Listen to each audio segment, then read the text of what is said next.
the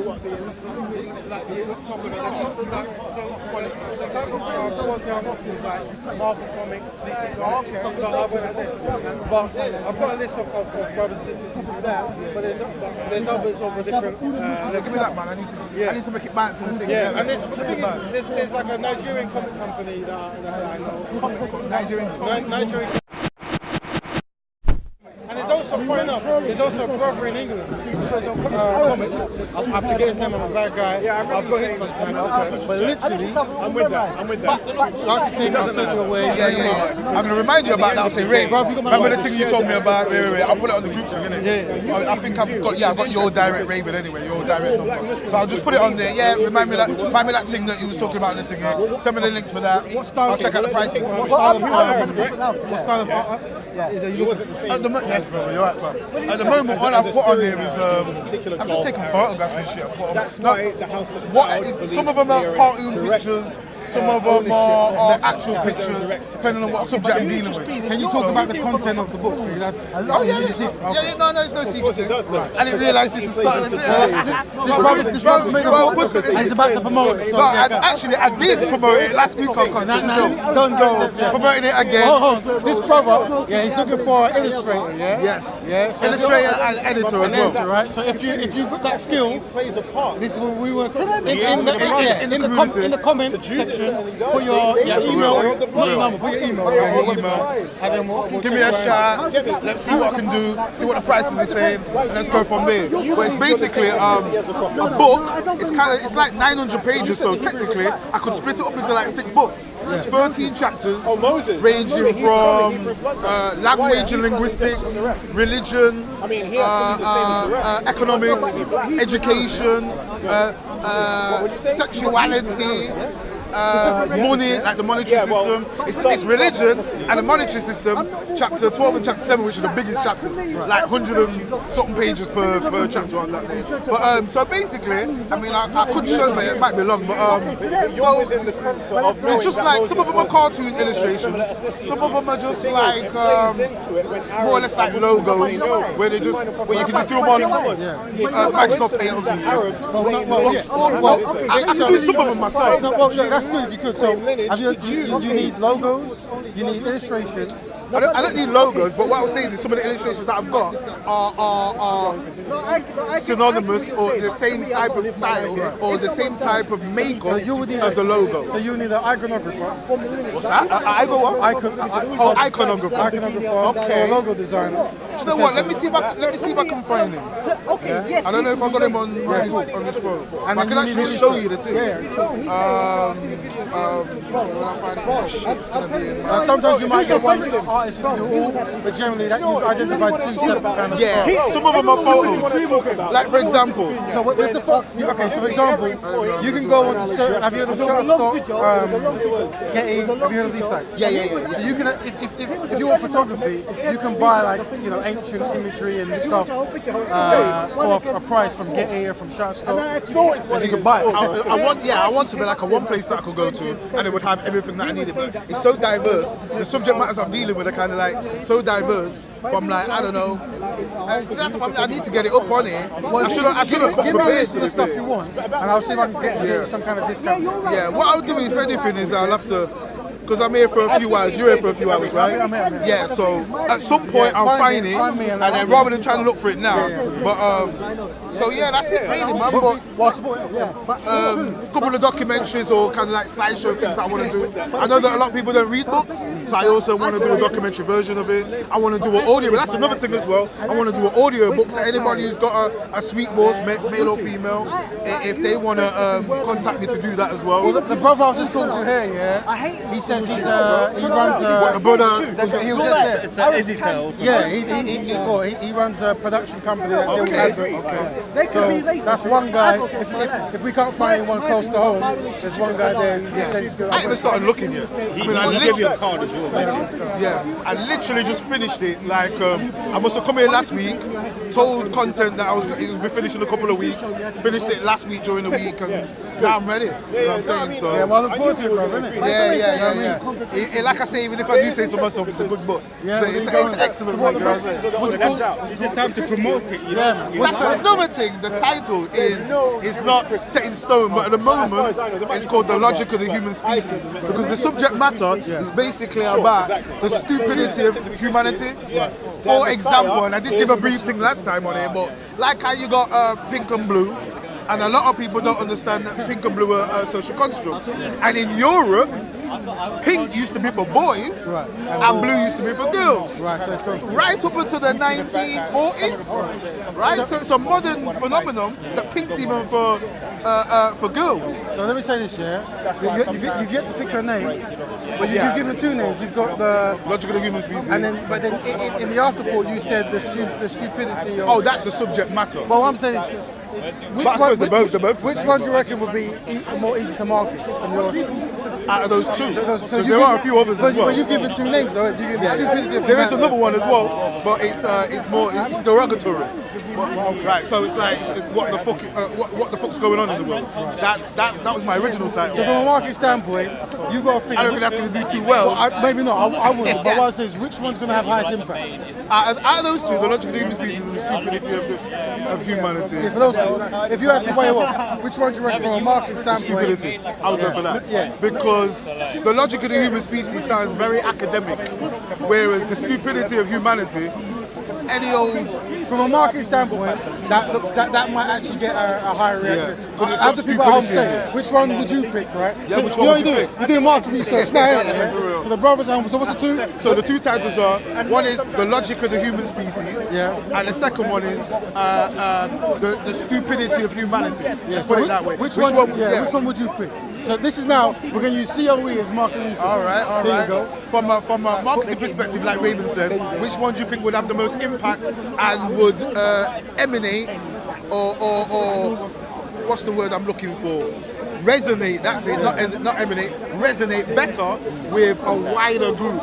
A lot of criticism that I have had, all my criticism that I'm getting is that the words are too big or the points are too big Within the content of within the content of the book. So that's one of my problems, because it's almost like, and I've told people this already, it's almost like, because of the background I'm coming from, right, we don't write books where I'm coming from. So I don't know, most of my peeps, nobody's even interested, but we don't write books and stuff. So it's almost like where I'm coming from, I'm trying to show off. It's almost my personality is like trying to impress people. So that's why I started to use, I use words that were way too big and complicated and shit. I had to cut it down and start making it more simplistic and yeah, I had to start doing that, man. But I could only go so far, because when I was 18, I was locked up in Glenparva in Leicester, young offenders institution, and my uncle sent me books on Black history and stuff to learn about myself.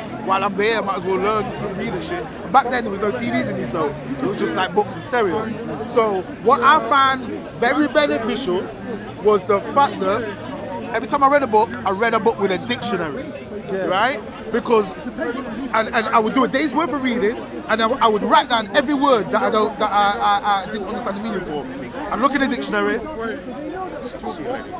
Obviously understand, yes fam, yes. Obviously understand what the word's about, and then have a list of words. At the end of the night, I would go through them and memorize the list of words, and just give me a whole new vocabulary. Do you feel you're depriving your readers of that same experience you had? That's why the criticism I have to take on board, because it's criticism, and I believe it to be constructive criticism. But at the same time, I myself had a positive experience with using a dictionary, and I think everybody when they're reading, they should use dictionaries. There's too much times where people are reading books, there's certain words they don't understand, and they'll just go past it and try and assume they understand what's going on. But on top of definitions, you've got context, you've got all these, you've got idioms, you've got colloquialisms. So when it comes to certain points, to certain complex points, it's just beneficial to use dictionaries when you do it. Not only dictionaries, what was it, Taj Tariq Bey, you familiar with him? Yeah. Taj Tariq Bey. He's a man, he's from the Moorish community in America, Moorish Science Temple, I think it is. He came up with an excellent point, which was, he said, back in the day when the Moors were in Europe, you would, when you're studying, you need no less than 7 dictionaries. And I don't remember what the whole 7 were, but I know you need a normal dictionary. I know that when you're dealing with law and like the Freeman thing, You need a law dictionary, right? Because a law dictionary and a normal dictionary, the words are completely different. Then you need obviously thesaurus. If you're doing medicine, you need a medical dictionary. There's so many dictionaries. You need an etymological dictionary. That's very important to understand the chronology of words and the origins of words. And I think Brother Polite was talking about a trilateral connection between words, like tricycle and triangle and tripod, where there's root words for these things. Obviously, tri means the three, so there's connections that you can work out. And I find I'm rambling on now, but there was an interesting point when it came to somebody come up to me and says, I think it was Taj Tariq Bey was talking about the word black means white. Have you heard that before? I've heard that. Well, I know that some of the Moors, or many of them, they want to be classified as white legally.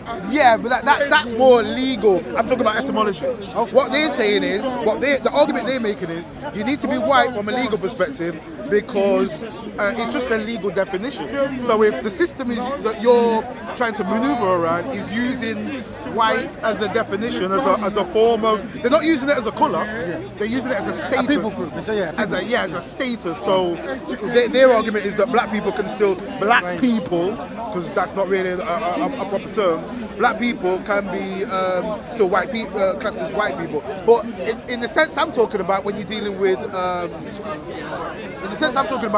etymology, the logic goes like this. Under that I think it's trilateral, I might be wrong, but I'm calling it a trilateral connection between words, or some kind of etymological connection. Of course. Man's getting emotional. And anyway, under this etymological connection, you have words like, for example, the word black starts with BLA. Right, and it's the English language. But all the English languages just evolved from European languages. So when you go to Spanish and you go to the French, what's the Spanish for white? Blanco, B-L-A. What's the French for white? Blanc. Right. So you're seeing a connection there. So there's a root connection to where light or white colours are in European language seem to be emanating from the three letters BLA, right? So, and then you go back 500 years in England, and you find in these examples in poetry where they're talking about using the word black, or it's black. In Old English, they connected the A and the E. There was a letter that's been taken out now. We don't use it anymore, but it's a letter that's combined. It's like an A and an E backwards that's connected together, and it sounds like it's black. So B-L-A, the A and the E together, and then I think it was just K. Black. Yes, fam, you're right, fam. Bless. And basically in the poem, it refers to a black person as a blonde or light-skinned person. Right. So how they went from it meaning a light or bleach. Even bleach, you got bleach, you got bleak, you've got there's other root words that are similar, sound similar to the word black, that are not. So it seems that England is because my first chapter is to do with the complexity of language and how we've messed up a lot of our words. And if a foreigner was coming to learn our language, when they're learning words like diarrhea, there was somebody told me the other day there's a phonetic system where children learn in our country from early, where it's like a, b, c, k, where they're learning the phonetics of language. That don't work with words like diarrhea. That don't work with words like knife. Otherwise you say knife. So there's a logic that's kind of messing with children's heads and foreigners, anyone who's learning the language, on top of colloquialisms, on top of context and slang words, and it's just very difficult. This is all covered in your book, yeah? This is covered in this is the first chapter. There you go. I don't think I covered the black part. Right. I'm gonna leave the Black History part.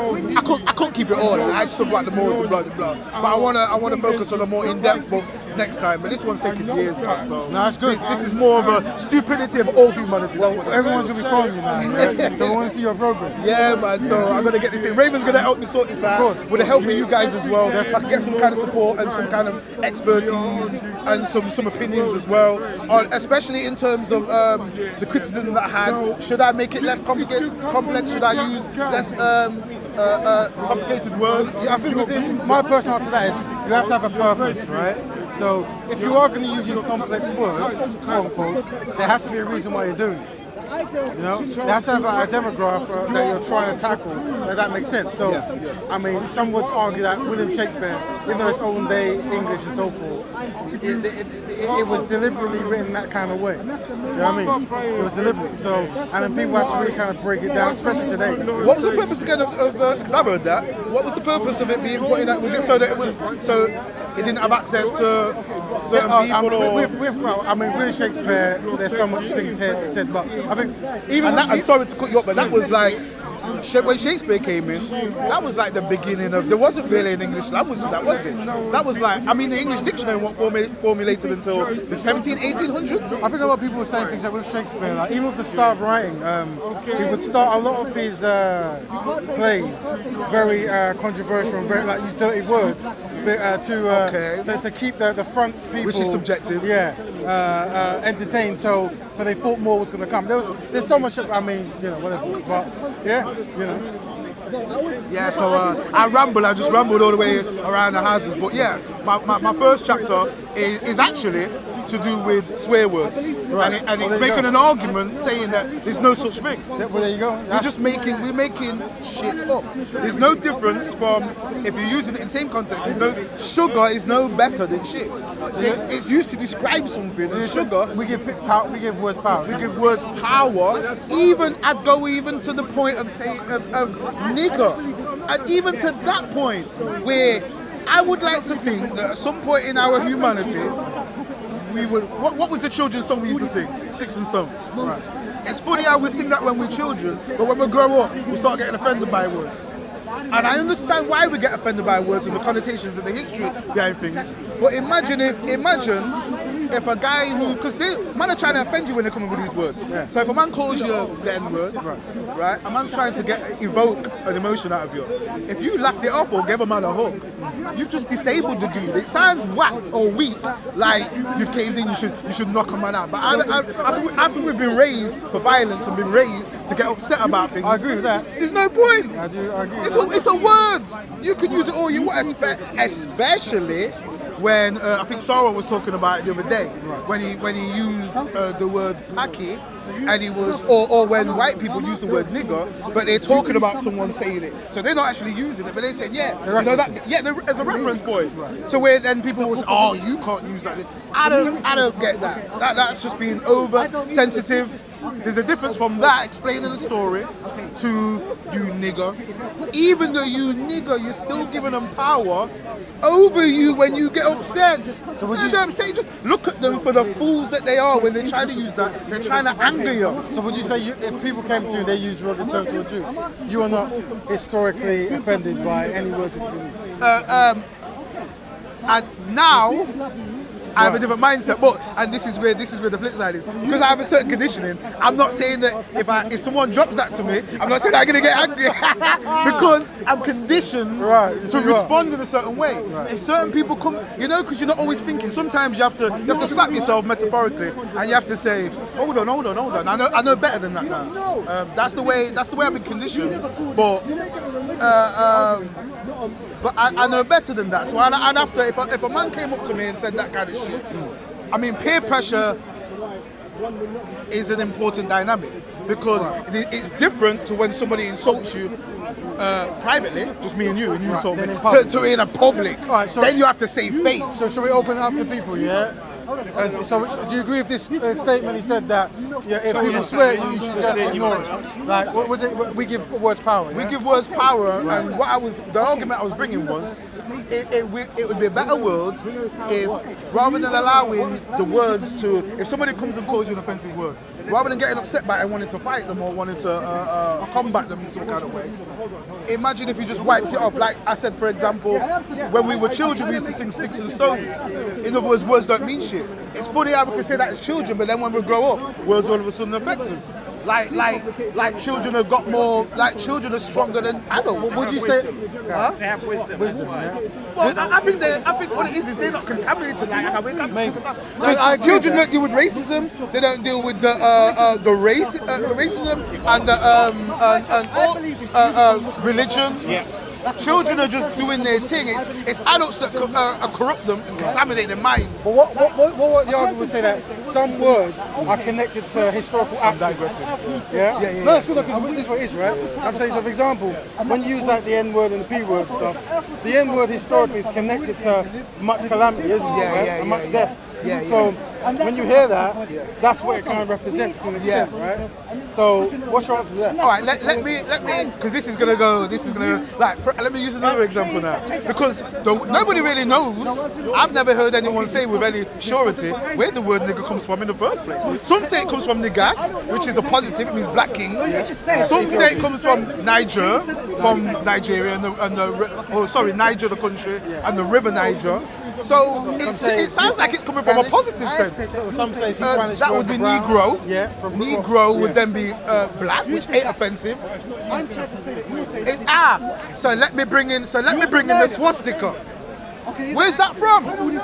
That India. means peace and light. Yeah, that has great connotations. But this is what I'm saying. So if somebody like Hitler comes and contaminates it, are we supposed to forget the thousands of years of history? What it actually means? Are we supposed to just? And even Hitler didn't pick it to mean anti-Judaism per se. Apparently he picked it to mean that the Third Reich was going to last for eternity, like in its original meaning. So people just uneducated people or the media hijacked it and just said, this now means anti-Semitism and anti-black. They bastardized. The media booked it. Even I don't even believe Hitler meant it in that way. As aggression, it's an aggressive word that is used along with violence. Yeah, so it was associated with it. But I suppose my point is then. Do you want to come over? No, you're cameraman. I suppose my point is then. That's the problem with the evolution of words. And if words can mean one thing in one century and like positive, and it could be negative in another century, then what's the point? This is the first question. The second question is, why can't we then just change it back round? If we're feeling so much anguish and anger through words, and there's a lot of there's a lot of emotional effects when people have racist words come against them and stuff. And why don't we just get rid of? And my argument in the first chapter of the book is, why don't we get rid of swear words? We're empowering these words. Why should sugar be a better word than shit? Do you think that if we did get It's doo-doo. It's doo-doo. So you're on this out, but that doesn't mean we should accept it. Say that again. The reason. You shouldn't get angry. Okay. You believe that, but that doesn't mean we should accept it. What are you accepting though? It's the Western modern connotations. That's all we're accepting. Well, I was gonna say, same with sugar and shit. The intention is the same. So even if you got rid of the word, the intention is all right. The reason why you would kind of get upset by somebody calling these things is the intention behind it. It's not necessarily the word. Yeah. It's the intention. The person don't like you, but are you gonna keep getting upset because people don't like you? And I like the fact that I like outward racists because they tell me what I'm dealing with. I don't like the ones who are undercover, and then become friends or anti anything, and then you don't know what they're dealing with. Yeah, come to me, tell me you don't like me, man. I'm not gonna get upset. There's things that people don't like, but I think demonizing words and not just demonizing words. But then those words then causing deaths and... You have to accept, however, there are consequences to this word being accepted, regardless whether or not we want to get upset. Oh, I know that. Whether or not we got upset during slavery, it doesn't matter. They still lynch people regardless. Yeah. So in terms of what we're talking about the term N-word, I don't really want to say it. You need to understand this. You need to understand the context behind it. And you need to understand just when someone who's especially in a position of power is saying that, he's saying that because he accepts the doctrine that black people are lesser than them. That means that he's less likely to employ someone because he thinks that they're less than him. So just accepting it alone, right? Unfortunately, that it already goes to prejudice other people and makes people of certain skin and color. You cannot go anywhere around the world, right, and call a white person white cracker or whatever, or blah blah, which you shouldn't anyway, right?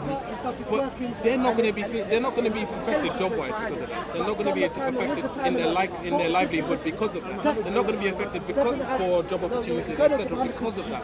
So when we talk about this word as if it's just a word, we have to then break down down the word, find out where it came from, find out the kind of effects and the kind of things that happen when you do allow the acceptance of that word, and see what happens. It's the same. Why do you think anti-Semitism is so powerful now? Oh, that word ain't even being used properly anyway. But It's not. well, yeah, it's powerful. But this is the problem. David, but I want to deal with your first point first, because your first point is cold. No, your first point I is. was going to say, from time we have Jeremy Corbyn, right, who's probably next in line for government, 100%. He's the most likable person. And the fact that anyone is now calling him anti-Semitic is putting that at risk. When all he did was attend the I'm not too sure, was it the ceremony or whatever it was to honor the dead of whatever happened on that day. He was just attending the ceremony. He wasn't saying anyone is better than anyone else. All these people are legitimate, but people are calling him an anti-Semite, and he's basically going to lose. Well, not going to. He might lose his position of power because of that. The word is powerful. Forgive me, I don't actually. The misconception is powerful. However, That's what it is. It's the misconception that's powerful. Oh, yeah. The word Oh, is yeah, just. that's The even word is more just. powerful. The word is like a knife.